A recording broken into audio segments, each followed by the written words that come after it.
Buon pomeriggio, benvenuti all'appuntamento con il sindaco di Catania Trantino, che ringraziamo per Buon essere pomeriggio. qui.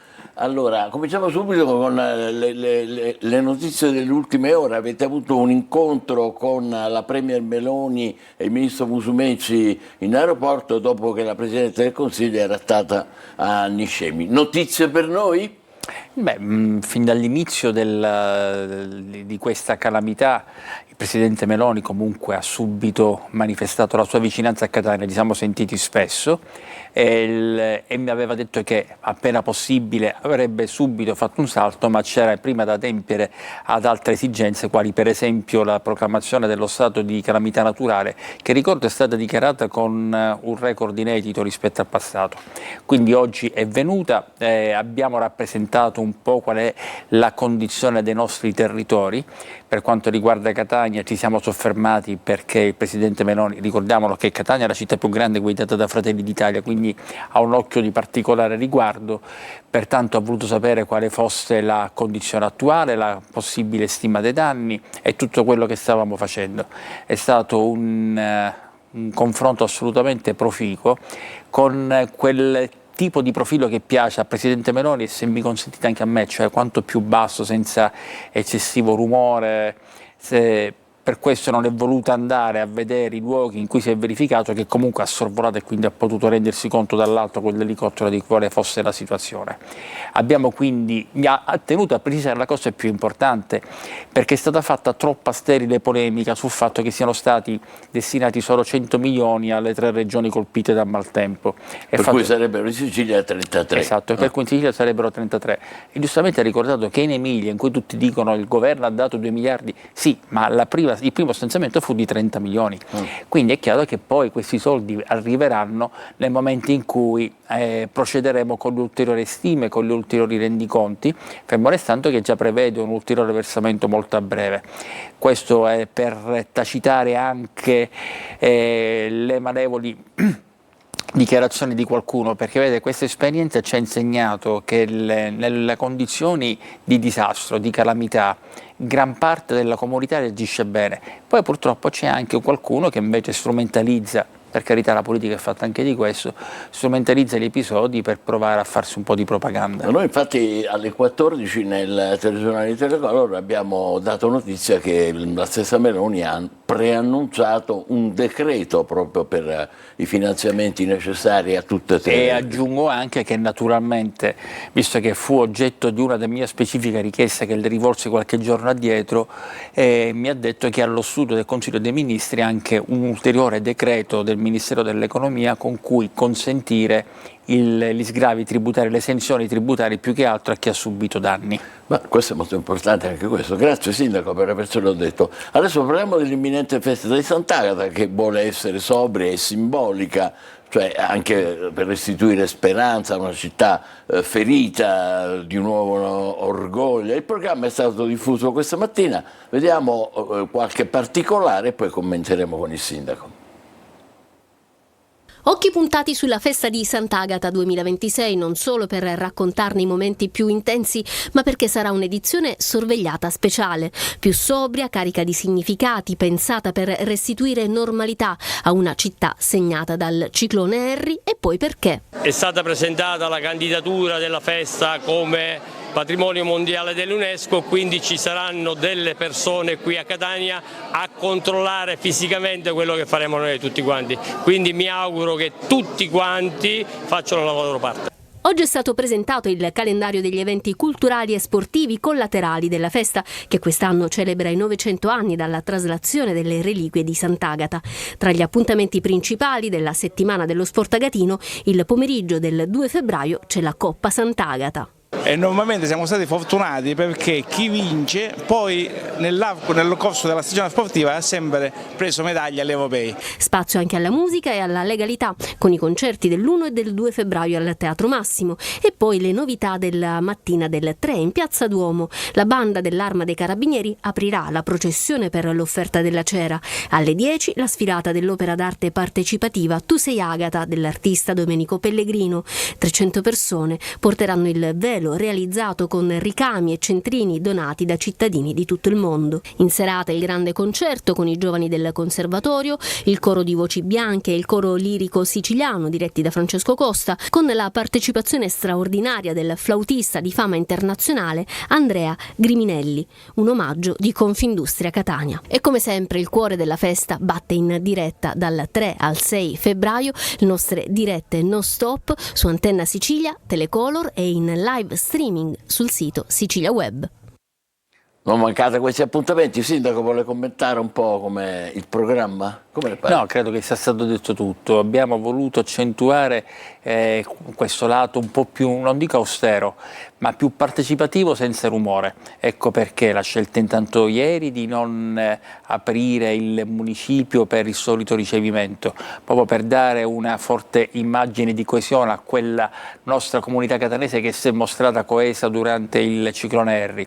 Quindi se siamo usciti indenni, se nessuno si è fatto male, è perché la città si è mostrata unita, ed è per questo che la città deve essere unita in piazza, senza che qualcuno stia invece nel salone Bellini, dove ogni volta apriamo noi le cerimonie agative. In piazza il 3 sera, quindi cosa è previsto? E sono previsti ovviamente, è previsto questo concerto, sono previsti i fuochi, è previsto tutto quello che già era in programma, e dico subito, per coloro i quali che magari ci dicevano di destinare le somme dei fuochi alla ricostruzione, sto parlando di cifre che comunque non incidono, se non in modo irrisorio, rispetto al montante complessivo, ma soprattutto parliamo del fatto che sono somme che avevamo già impegnato su un capitolo che non possiamo destinare ad altro, quello della tassa di soggiorno, che avevamo già vincolato con impegni contrattuali assunti anzitempo e che quindi ci avrebbero esposto al risarcimento, ma poi è anche giusto che la città riparta dalla normalità, dalla consuetudine, dalle tradizioni che per Sant'Agata significano anche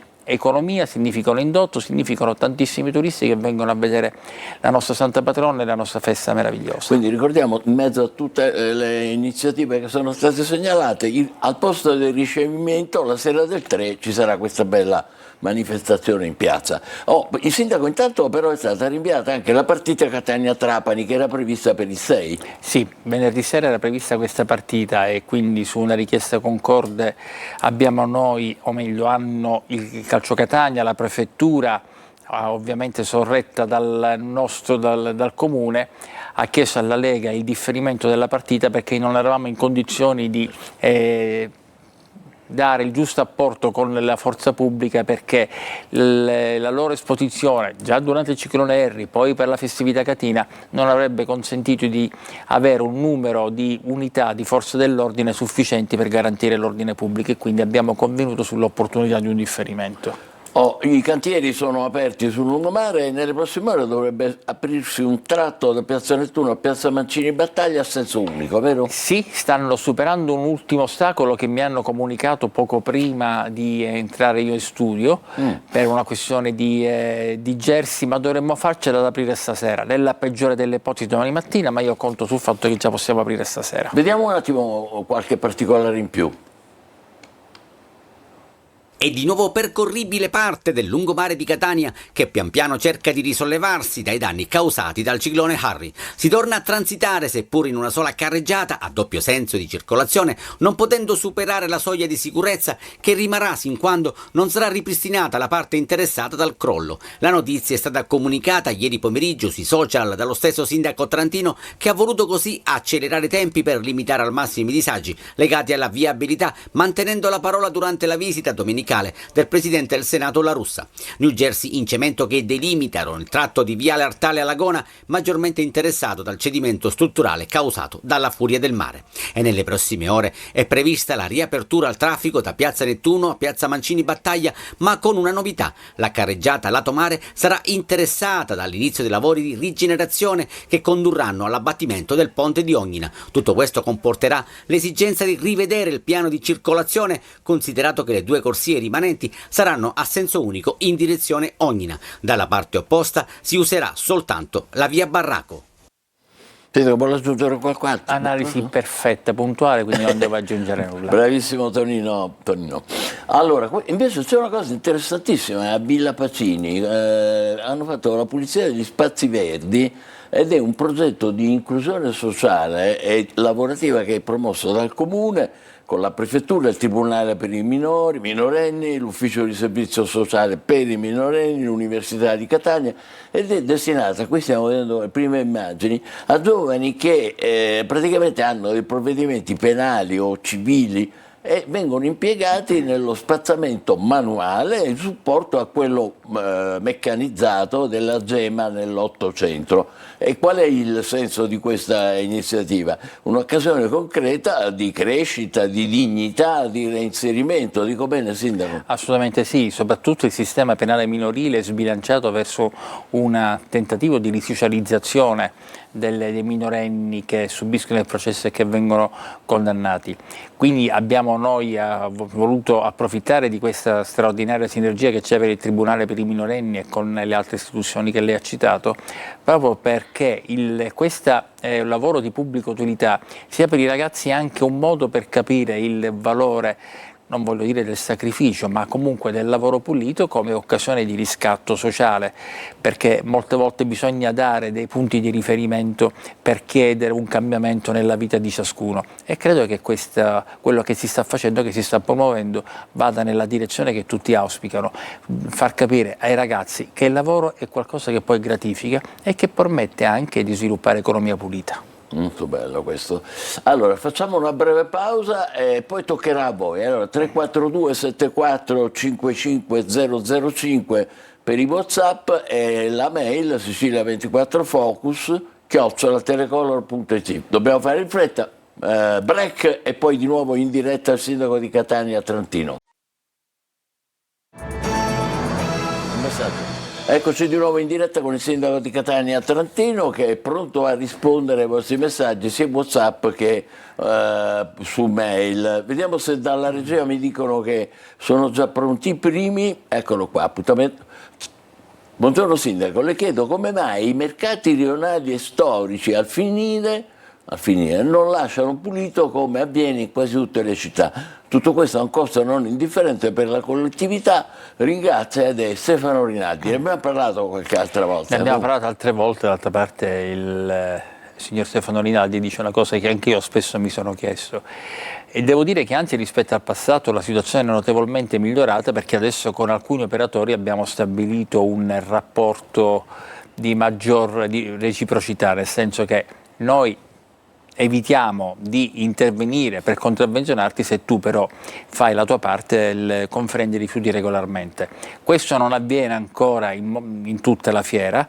Proprio oggi mi ha detto il direttore Finocchiaro che mi deve sottoporre il progetto che parrebbe essere già esecutivo della nuova piazza Carlo Alberto. Sarà un lavoro di riqualificazione che però, consentendoci di intervenire su segmenti progressivi dell'intero sedime, dell'intera piazza, ci permetterà di controllare meglio, ma nello stesso tempo anche di esportare questo nuovo modello di conferimento rifiuti a tutta quanta la piazza. È un processo lento ma che noi dobbiamo portare avanti, perché quello che a me dispiace e che un poco sottolinea il signor Rinaldi è il fatto che altrove non c'è bisogno che lo dica l'amministrazione, sono loro che, compiendo il loro dovere, lasciano la piazza. Pensiamo a Piazza delle Erbe a Verona, pensiamo a Piazza Walter a Venezia, a Bolzano, li lasciano assolutamente intonse come se non ci fosse stato nessuno durante la mattinata, e quelle piazze diventano di nuovo vivibili, ed è questo la configurazione a cui dovremmo rifarci. Però un bel incentivo è questo, di questo scambio, cioè non ti fatto la multa se tu capisci che devi provvedere alla pulizia, perché secondo me è un bel incentivo. Vediamo ancora altri messaggi. Sì, buonasera, che speranze abbiamo che Viale Alcide De Gasperi venga completato nei due sensi di circolazione in tempi ragionevoli? La domanda è assolutamente pertinente, considerando il servizio di poco fa sul lungomare, visto che noi stiamo limitando la circolazione solo su una carreggiata. Noi stiamo, il progetto esecutivo già è completato da tempo, siamo nella fase della verifica, che avviene attraverso soggetto esterno, che quindi deve controllare se i nostri tecnici, perché è tutto un progetto fatto dai tecnici del Comune di Catania, se i nostri tecnici hanno considerato tutto quel che è necessario, anche perché là c'è un lavoro strutturale importante. È una figura istituzionale? O... No, sono esterni. Sono soggetti esterni. È previsto questo? Sì, è previsto. Deve essere così? Assolutamente, è previsto. Stanno verificando, perché col fatto che c'è un impalcato, quindi con delle travi, deve avere dei calcoli strutturali adeguati. Mi hanno detto che al più presto loro licenzieranno questo progetto e potremo finalmente passare alla gara. Qualcuno potrebbe chiedersi: ma allora perché non aspettavate di completare Viale Barraco prima di cominciare il lungomare? Perché avremmo perso il finanziamento, dobbiamo finire noi il lavoro entro il 2027 e quindi non potevamo attendere. Eravamo obbligati a creare questa condizione, anche se può arrecare qualche disagio, però è anche dire che è giusto che i cittadini in qualche modo si adeguino alle nuove esigenze della città, compresi anche i disagi che sono provocati dai cantieri, che per essere lì significano premessa per una città migliore. Quindi dobbiamo stringere i denti un po' di più, anche perché poi il traffico è come l'acqua, trova le sue strade, nel senso che poi si adegua alle esigenze.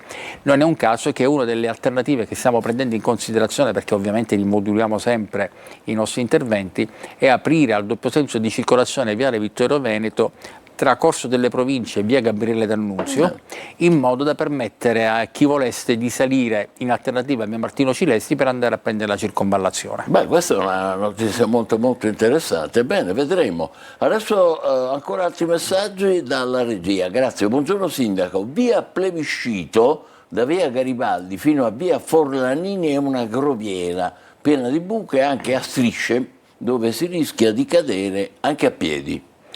Il problema è che non è la sola strada che è una groviera, purtroppo sono tante le strade catanesi. Io fino a poche ore fa all'aeroporto, in occasione dell'incontro, o meglio a margine dell'incontro con il Presidente Meloni, ho chiesto al Presidente Schifani a che punto fossimo, perché c'era stato l'impegno della Regione al dare 20 milioni per ogni città metropolitana, quindi per Catania, Messina e Palermo, da destinare alla riqualificazione di alcune strade.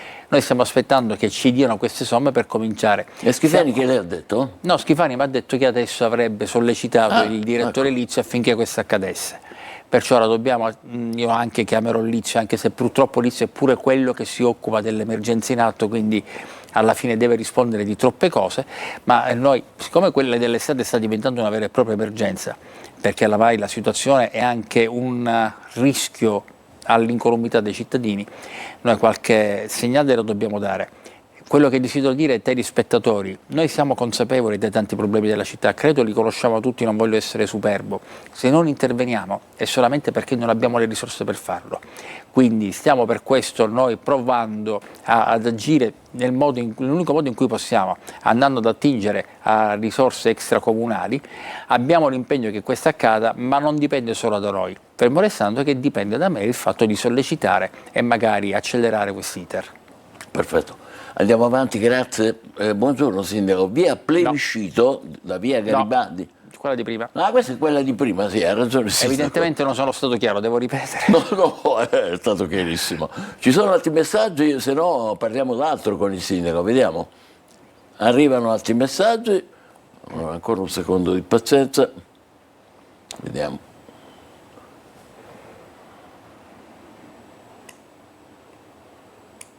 No, non ci sono ancora messaggi. E che è successo oggi? 350 la settimana scorsa e oggi... Allora, un messaggio orale che mi trasmettono la regia. Perché al buio Viale Castagnola? Non è a buio solo Viale Castagnola, sono a buio tante strade, perché vede, direttore, oggi ne parlavo col prefetto e con il questore. Uno dei tanti lati surreali della città di oggi, di Catania di oggi, è che un tempo, come diciamo spesso, dovevamo fare i conti degli omicidi che erano successi durante la notte e delle rapine e delle estorsioni che si verificavano durante la giornata. Ora le nostre emergenze sono, una di cui abbiamo discusso spesso, i parcheggiatori abusivi, l'altra i furti di rame. Questi furti di rame che stanno mettendo veramente in ginocchio la città. Che poi non è solo qua. No, sono dappertutto, per carità. Purtroppo però io devo pensare a Catania, quindi scuole, illuminazione pubblica messe a repentaglio da questi furti di rame che ovviamente impongono, oltre che costi supplementari, anche dei lavori supplementari che non possono essere compiuti in pochissimo tempo. Questa è la ragione per cui Viale Castagnola è al buio. Ecco, spiega. Quando saranno completati i lavori in Corso Sicilia? I lavori in Corso Sicilia abbiamo avuto ieri, fra le tante cose, perché poi quando io dico ieri la gente dice ma aveva detto già ieri altre 2 o 3 volte. Ieri la mia giornata forse è il caso che non lo dico, lo posso dire, non lo so, è durato Lo dica. 17 ore e mezzo, dalle 6 e mezzo del mattino fino alla mezzanotte quando sono tornato a casa, senza fermarci un attimo. Complimenti. Cioè, è un mio dovere. Lo dico perché comunque ci sono tutti quanti i dirigenti e collaboratori che mi assistono in queste fatiche, quindi per fortuna ho chi mi aiuta in questo lavoro. Ieri fra le altre Quindi cose... saranno felici naturalmente quando lei organizza queste riunioni. E ieri, fra le altre cose, a parte. abbiamo incontrato la ditta che sta eseguendo i lavori, che si è aggiudicata l'appalto su Corso Sicilia, perché c'era stato l'impegno a chiudere entro marzo. Ci hanno prospettato che non ce la possono fare a chiudere entro marzo perché ci sono stati dei contrattempi determinati dalla presenza di una tubazione gas, cosa che già sapevamo, che ha in qualche modo obbligato a rivedere il progetto. Quindi loro ci dicono che entro giugno finiscono, ma nello stesso tempo ho detto che mettono più maestranze perché ogni volta che passo non vedo questa massiccia presenza di operai.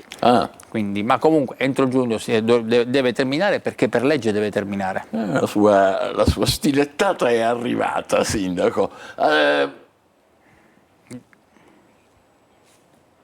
Quando verrà risolta la viabilità di via Grottamagna, indovini chi mi dice questo? Tonino De Mana. No, e allora questo di via Grottamagna, sì, me l'ha sottoposto questa mattina il vice sindaco. Eccolo qua. Ecco, abbiamo ripreso. E me l'ha sottoposto questa mattina il vice sindaco, ma la verità è che non abbiamo capito chi è che ha interdetto la viabilità, perché all'UTO, che è l'ufficio traffico urbano, non sapevano nulla, alla polizia locale neanche. Io poi sono dovuto andare all'incontro con il presidente Meloni e quindi non ho più chiesto al vice sindaco se avesse potuto verificare chi fosse stato a disporre questa interdizione al traffico. Però si stava muovendo proprio perché ci sembrava strano. Può succedere che... No, qualcuno è stato. Evidentemente il fatto che non ne siamo consapevoli magari non significa che non sia stato qualcun altro dell'ufficio ad autorizzare una chiusura, ma non sappiamo per quale ragione, devo chiedere al vice sindaco. Adesso magari guinzagliamo Tonino De Mana. Sì, che lui ha una linea diretta con Massimo Pesce. Scommetto che lo scopriamo prima di voi. Andiamo avanti, buongiorno signor sindaco, mi piacerebbe avere un viale Kennedy come in Alicante, cioè in Spagna, senza lidi ormai obsoleti per attirare il vero turismo. Ma è sicuramente un'ipotesi affascinante, ma che deve tenere conto, pure per quello che dicevamo prima sulla Bolkestein, degli investimenti compiuti da molti imprenditori, del fatto che il nostro è un litorale particolare, perché con condizioni di vento come quelle che si sono verificate con Henry, tutta la spiaggia, tutta la sabbia si riversa sul viale Kennedy. Noi comunque dovevamo accelerare il piano d'utilizzo del demanio marittimo, il PUDM che prevedeva un nuovo modello di gestione dei lidi. Adesso con il problema che si è verificato con il ciclone Henry, dobbiamo capire come possiamo intervenire, perché da un lato l'esigenza di dare corso alla Bolkestein e quindi di prevedere nuove concessioni si scontra con quella di stabilimenti balneari che devono essere ricostruiti. E se noi non diamo delle garanzie di permanenza, gli operatori possono dire benissimo, allora vi lasciamo le cose come stanno, ve la vedete voi, e non avremo un'estate. È tutta una questione di punti di equilibrio. Sì. E poi come dire, fare questa operazione che sollecita il nostro ascoltatore li metterebbe ancora ulteriormente in difficoltà. È naturale, assolutamente. Ma anche perché io adesso non conosco la situazione di Alicante, comunque in tutte le città balneari d'Italia ci sono gli stabilimenti privati, ci sono magari più spazi aperti alla fruizione pubblica, e su questo credo che certamente riusciremo a trovare una soluzione. Perfetto, grazie sindaco, noi ci fermiamo qui, se lei è d'accordo ci potremmo vedere mercoledì prossimo? Sì. Bene, noi siamo in piena festa di Sant'Agata. No, appunto che giorno è non lo so. Aspetti, vediamo se riesco a controllarlo io. È il 3 forse? No. Che mi dite la regia? Che giorno è mercoledì? 29? No, che 29? È il 5. No, 28, è il 4. È 4. Il 4. Quindi ci possiamo vedere. Ci possiamo vedere, dovremmo poterci vedere, sì, L'ho perché strappato. in effetti sì, perché all'ora di pranzo posso venire. Fantastico, ho strappato questo appuntamento, ci rivediamo con il sindaco di Catania, che ringraziamo perché riesce sempre a trovare gli spazietti per noi. Grazie a voi per essere stati con noi. E ancora una volta grazie a tutti i catanesi per come ti sono comportati. Grazie. Buon proseguimento sulla nostra rete. Buon pomeriggio.